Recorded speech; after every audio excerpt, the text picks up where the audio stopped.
A very good morning to you and welcome to AM News here on Global Television. I'm Uyi Agmofwebe. President Bola Tinubu has said Nigerians will continue to reap the rewards of his administration's new economic reforms after the time of sacrifice needed to transform the nation. The president in Lagos at a reception in his honor by the Lagos State government said his administration would work tirelessly to ensure that the country is brought back from the economic brinks to that of economic resilience.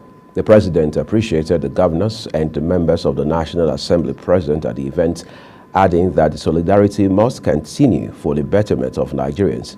The president said he will not allow the country's huge population to be disappointed because it was not an alternative for him.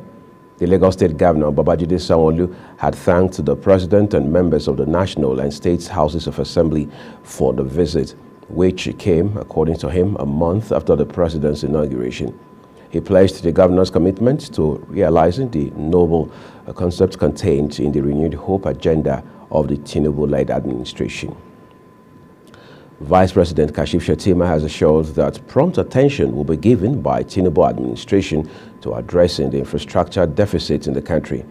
The Vice President gave the assurance when he paid a solemn homage to the Shehu of Borno, His Royal Highness Abubakar Ibn Gambai El Kanami in Maiduguri, the Borno State capital. Prince Adegoke has details. According to a report by the National Integrated Infrastructure Master Plan, Nigeria needs an investment of $2.3 trillion over the next 30 years to close its public infrastructure deficit. The Vice President stated that all the infrastructure challenges in the country would be addressed, including the Gamboru, Ngala, Dikwa, as well as Damboa roads in Borno State. In his remarks, the governor of Borno State, Babangana Zulum, extolled the virtues of the Vice President as a man of the people and a grassroots politician, adding that the visits of the Vice President Shettima is of importance to Borno people, noting that it is homecoming for the nation's number 2 man, as it is his first visit after the presidential election. In his welcome address, the Shehu of Borno, Abubakar Ibn Gambai El Kanami, who spoke in Kanuri, praised the Vice President as a worthy son of Borno State, saying the love the Vice President enjoyed reflected in the massive support they gave to him. We wish him all the best. We pray for long life and prosperity. We wish Almighty Allah will guide him together, so that together with his boss, His Excellency Bola Tinubu, will take Nigeria to greater heights. The Shehu solicited the support of Bola Tinubu administration to address the issue of bad roads and security challenges in the state and the country. He pledged the support of the people of the state to the administration. The Defense Headquarters has given top officers who are seniors to the newly appointed service chiefs till Monday to voluntarily retire from service. The order, which was contained in a memo dated June 26 and signed by Major General Y. Yahaya on behalf of the Chief of Staff. Defense staff was directed to generals, brigadiers general, air vice marshals, and rear admirals in the Nigerian Army, Air Force, and Nigerian Navy who are senior to the new service chiefs. The retirement of the senior officers across the 3 services was in line with the long-standing military tradition that officers who were senior to the service chiefs would be retired. Tinubu had announced the immediate retirement of General Lucky Rabo, who was the Chief of Defense Staff, the Chief of Army Staff, Lieutenant General Farouk Yahaya, Chief of Naval Staff, Vice Admiral Awal Gambo, and Air Marshal Oludayo Amal, the Chief of Air Staff, and replaced them with new military chiefs.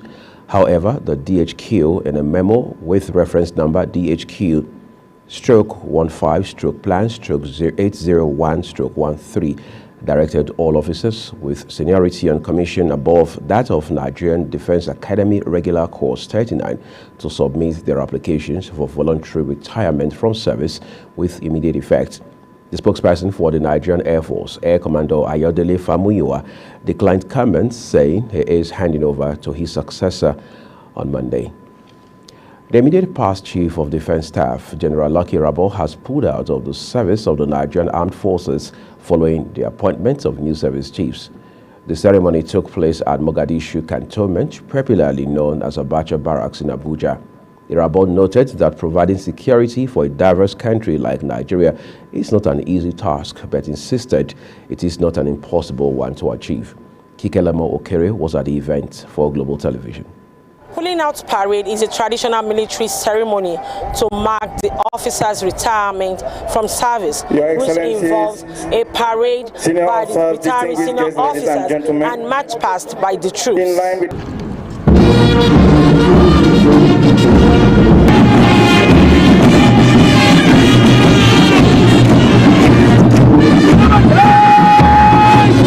In a valedictory speech at the ceremony, General Lucky Irabor says the debt the country owes to men and women who serve in the armed forces cannot be paid in full. He expressed satisfaction with his service in the military, saying that he is leaving the armed forces today bigger and stronger than he met it. Of Nigeria today, bigger, stronger, and more capable to deliver on its constitutional mandates and national security functions. I acknowledge the outstanding efforts of our courageous men and women in uniform. My deepest gratitude to the brave officers, soldiers, ratings, airmen and airwomen who demonstrated unwavering commitment and dedication. Your services and courage and the line of duty are unparalleled. Delta State Governor Sheriff Oborivori, who was in attendance at the pulling out parade, described General Lucky Irabor as a general who believes in capacity, competence, and passion to service. Somebody I know very well, he has the capacity to lead his country. Also, I want to congratulate the immediate past Chief of Defense Staff, General Irabor. He is a man who believes in capacity, who believes in competence, and also trust and passion for service. Having led the armed forces for 29 months, he very well. He came in when we had a lot of security challenges, and today he has done very well. And the man who is taking over, Sigi Musa, is somebody who also believes in this nation. The high point of the event was the pulling out parade by senior officers of the Nigerian Armed Forces. This is the high point of today's occasion.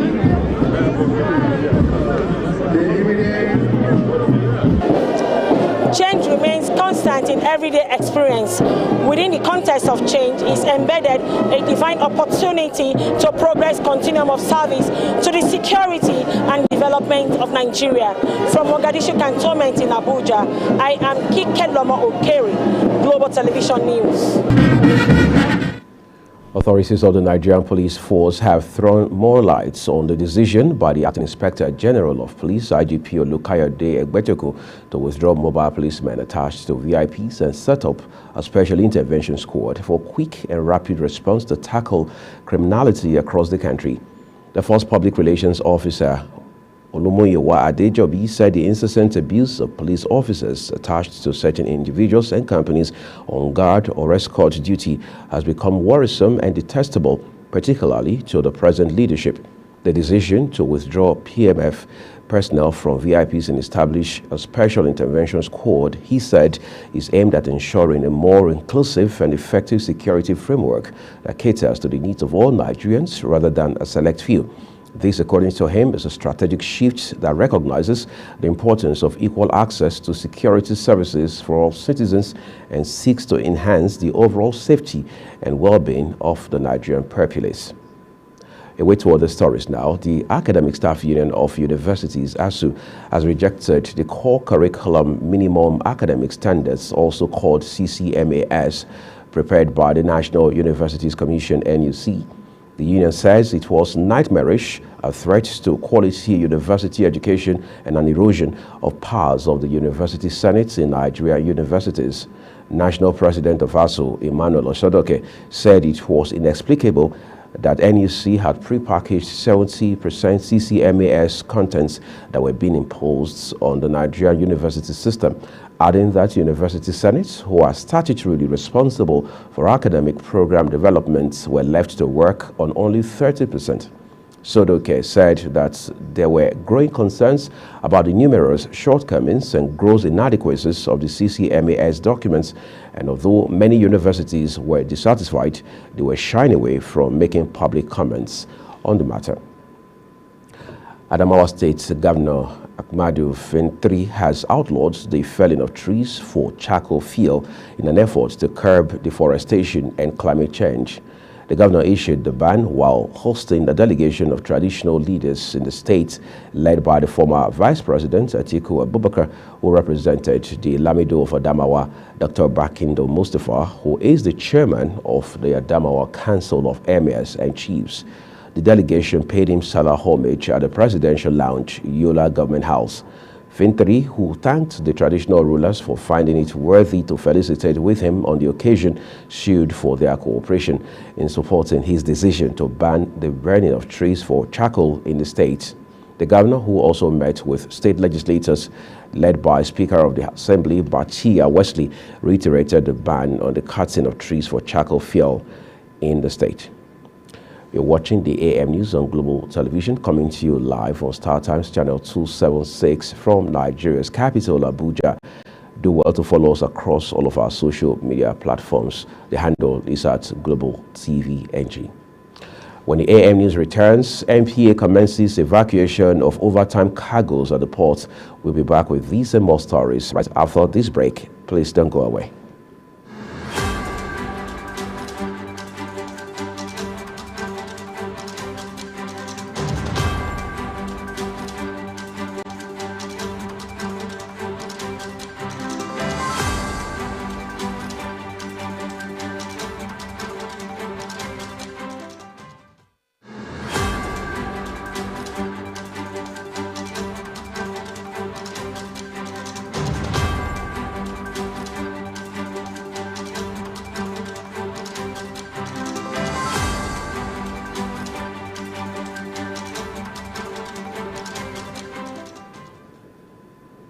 Thank you for staying with us here on the AM News on Global TV.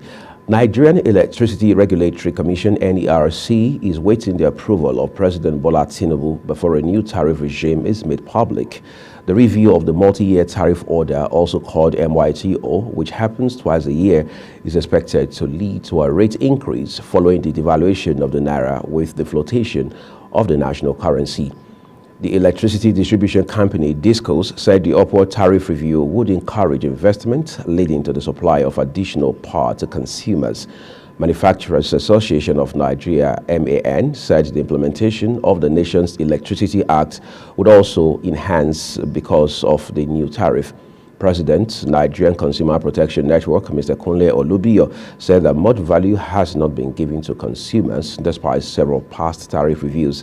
He said more investment should be channeled into the capacity expansion of critical power grid infrastructure and network improvements in order to upscale efficient service delivery, quality of supply, and customer satisfaction in the post-privatized Nigerian power sector.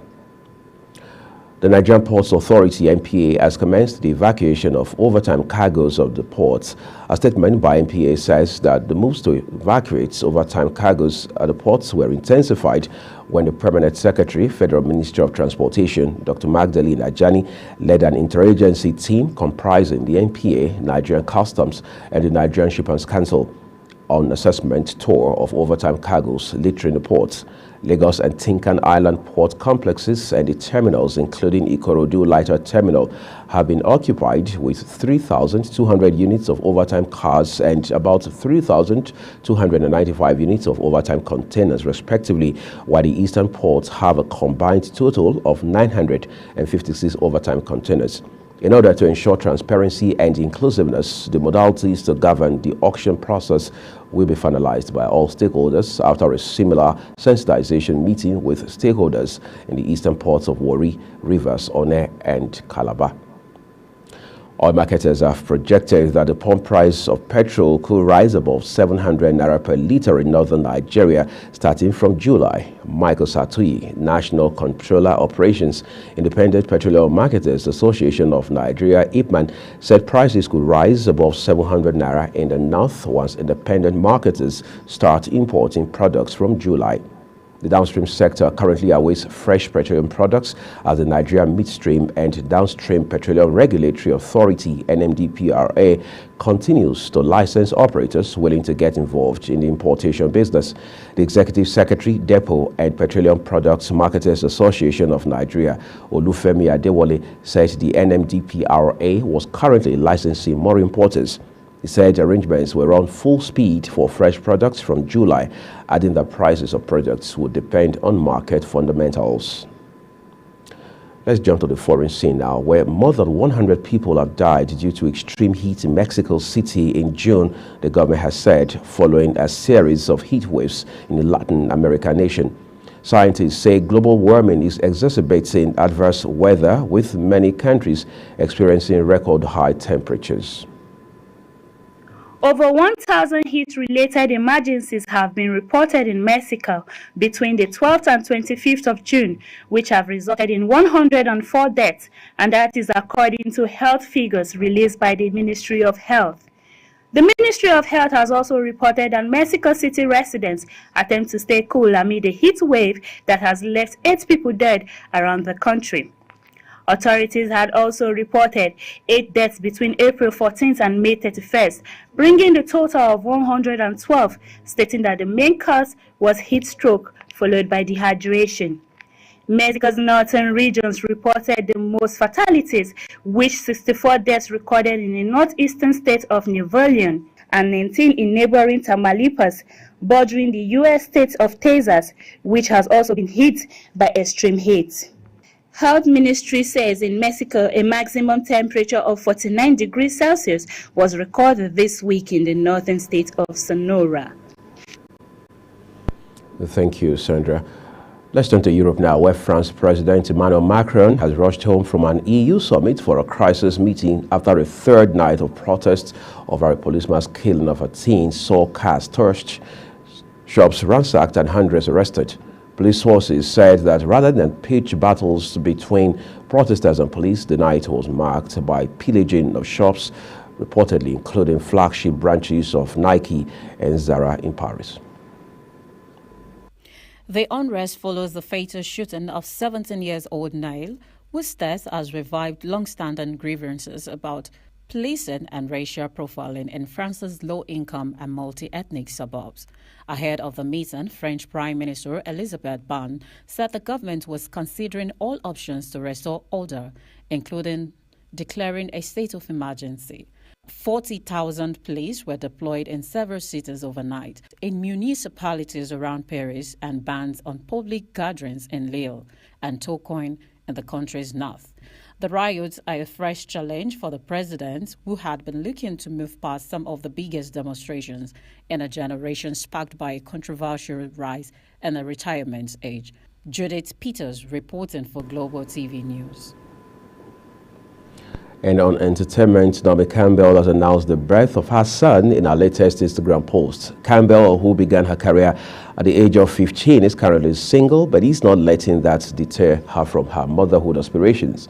In the post, the 53-year-old daughter of the newborn, calling him a true gift from God. A caption read, "My little darling, know that you are cherished beyond measure and surrounded by love from the moment you graced us with your presence. A true gift from God, blessed. Welcome, baby boy," the supermodel added.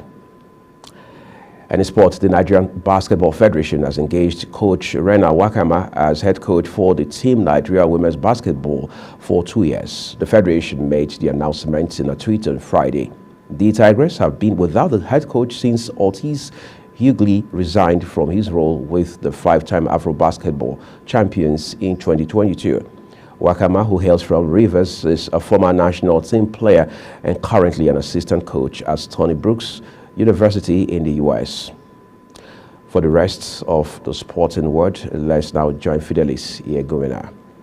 The Super Eagles of Nigeria have moved up one spot in the latest FIFA rankings. The 3-time African champions, who had occupied the 40th position, have now climbed up to 39th position in the world, while 6th in continental ranking, with Morocco, Senegal, Tunisia, Algeria, and Egypt occupying the top 5 spots respectively.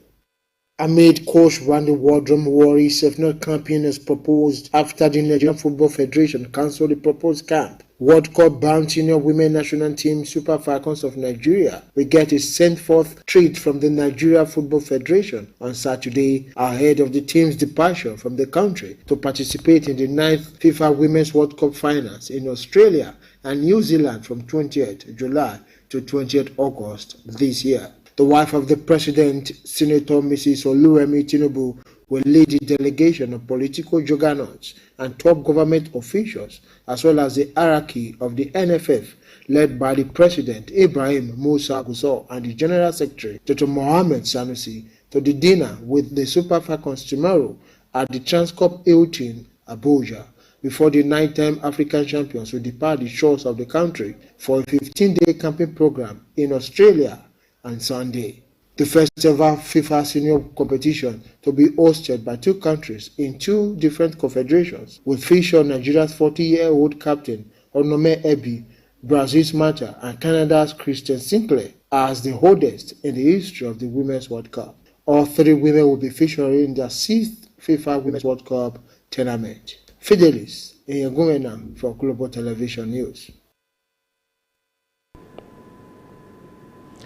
And that's it here for the AM News on Global TV, live from Nigeria's capital, Abuja. We'll start times channel 276, so you can follow us across our social media platforms. As you can see on the screen, the handle is at Global TV NG. Thank you so very much for watching. I'm Uyag Mofwegbe. Enjoy the rest of your weekend.